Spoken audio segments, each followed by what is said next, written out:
আজকে প্রথমবারের মতো রবীন্দ্রনাথ ঠাকুর একাডেমিক বিল্ডিংয়ের সিঁড়ির মধ্যে ভ্লগ করছি।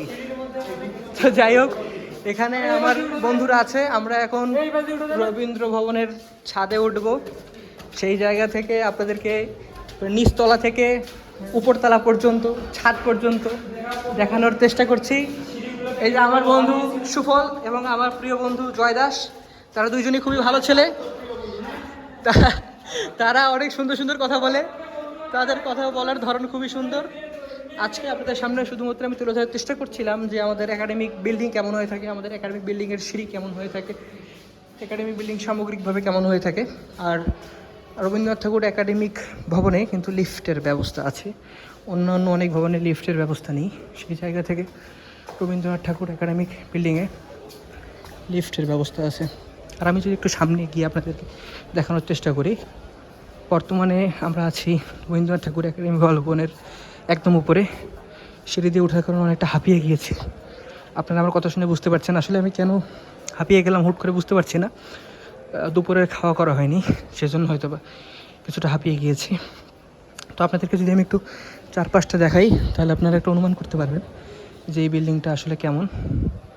রবীন্দ্র ভবনের ছাদে অনেক কালচারাল ইভেন্ট হয়ে থাকে, ছোটোখাটো ডিপার্টমেন্টাল ইভেন্টগুলো হয় না, কিন্তু ক্লাবের কিছু ইভেন্ট, ক্লাবের ছোটোখাটো কিছু ফাংশন, এগুলো রবীন্দ্র ভবনের ছাদে হয়ে থাকে, যেটা আপনারা হয়তো বুঝতে পারছেন। এখানে মোটামুটি কিছুটা ভিড় রয়েছে, ছোটোখাটো যে ক্লাবগুলো আছে তারা তাদের প্রোগ্রামগুলো করে।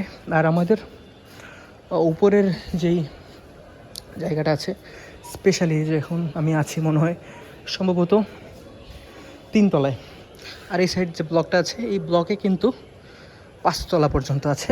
ওই সাইডের ব্লকে আমাদের গ্যালারির রুম আছে, ওখানে আমরা আমাদের এক্সামগুলো দিয়ে থাকি, সেমিস্টার ফাইনাল এক্সাম যেগুলো থাকে। অন্যান্য অনেক ডিপার্টমেন্টের গ্যালারি রুমও ওই ব্লকে।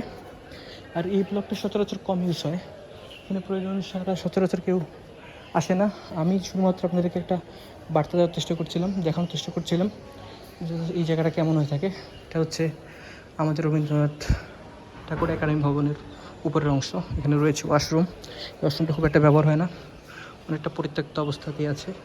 আর এই সাইডটা যদি দেখাই অপোজিটে কেমন দেখতে, সেটা একটা ধারণা পেয়ে যাবেন। এইদিকে একটা নির্মাণাধীন বিল্ডিং আছে, যেটার কাজ খুব শীঘ্রই শেষ হবে। তো আপনাদের মাঝে আমি কিছুটা বার্তা দেওয়ার চেষ্টা করেছি।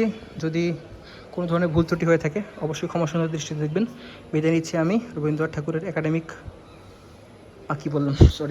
রবীন্দ্রনাথ ঠাকুর একাডেমিক ভবনের ছাদ থেকে। আসসালামু আলাইকুম।